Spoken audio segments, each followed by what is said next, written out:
2026년 2월 28일 새벽 세계는 긴박한 군사 행동의 소식에 술렁입니다. 미국과 이스라엘이 오퍼레이션 에픽 퓨리라 명명된 합동작전을 전격 단행한 것입니다. 이란 내 비밀 핵시설과 지휘부를 동시다발적으로 타격한 이번 작전에 대해 도널드 트럼프 대통령은 자신의 SNS를 통해 잔혹하고 위험한 정권으로부터 미국 국민을 보호하기 위한 임박한 위협 제거라며 그 당위성을 천명했습니다. 급등하는 유가와 요동치는 금융시장 속에서 대중은 의문을 던집니다. 과연 트럼프는 어떤 전략적 사고를 바탕으로 이러한 결단을 내린 것일까요? 그 해답의 실마리는 그해져서 그레의 기술의 속에 고스란히 담겨 있습니다. 1987년 출간 이후 32주간 베스트셀러를 기록하며 트럼프를 세계적인 인물로 각인시킨 그레의 기술은 단순한 자서전을 넘어 그만의 독특한 협상 철학을 담은 책입니다. 1946년 뉴욕에서 태어나 펜실베니아 와튼스쿨을 졸업한 그는 부친의 부동산 사업을 물려받는 데 그치지 않고 자신만의 제국을 건설합니다. 34세에 코모도 호텔을 하얏트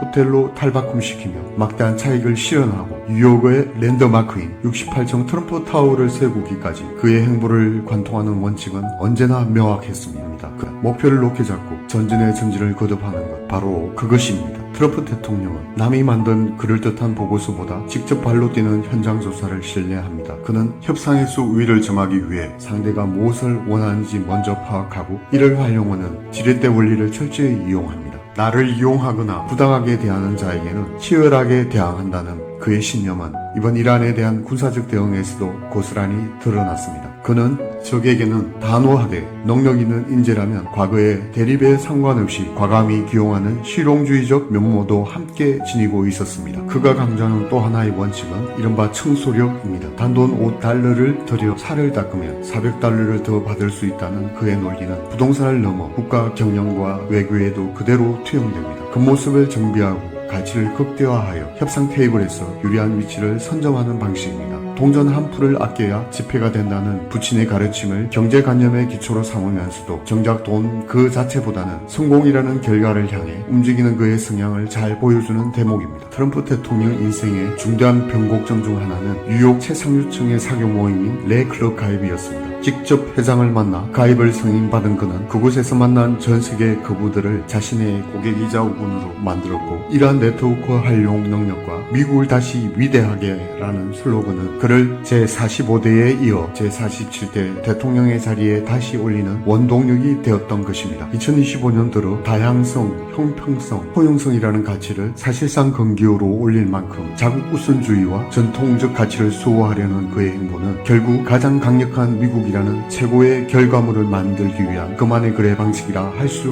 있습니다. 전 세계가 전쟁의 여파로 고통받는 현재 트럼프 대통령의 군사 행동은 그해져서 그레의 기술이 말하는 신념을 위한 저항과 최고의 협상 우위 점유라는 맥락에서 접근할 수 있는데요. 그는 이 순간에도 계속되는 대이란 전쟁에서 자신이 설정한 높은 목표를 향해 멈추지 않고 있는지도 모릅니다. 결국 트럼프의 행보에 투영된 그레의 기술은 개인과 국가의 이익을 최우선으로 삼을 때 급변하는 세계에서 생존하고 번영할 수 있다는 냉혹한 현실 인식을 결론으로 제시하고 있습니다.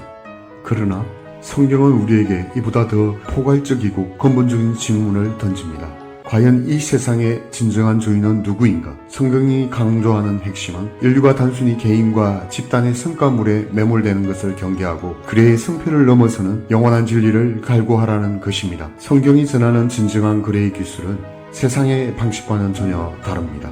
세상의 그레에는 반드시 손익계산과 승패가 존재하지만 창조자 하나님은 인류를 향해 요구하지 않는 무한한 사랑을 베풀어 주셨습니다. 그 가장 선명한 증거는 외아들 예수 그리스도를 십자가 위에서 희생시키심으로써 그 어떤 방법으로도 해결할 수 없었던 인류의 죄를 소멸시켜 주신 사건입니다. 그분의 사랑은 어떤 인간의 과학이나 논리로도 온전히 설명할 수 없는 가장 고귀한 희생이자 인류를 향한 무조건적인 언약의 완성입니다. 결국 우리가 마주한 혼돈의 시대 속에서 진정한 생존과 승리는 눈에 보이는 이익으로 자신의 욕망을 채우는 데 있지 않고 나보다 타인을, 이익보다 생명을, 그래보다 사랑을 선택하신 창조주의 무한한 은혜를 깨닫는 것, 그것이야말로 유한한 그레의 기술을 넘어 영원한 진리에 도달하는 유일한 길일 것입니다.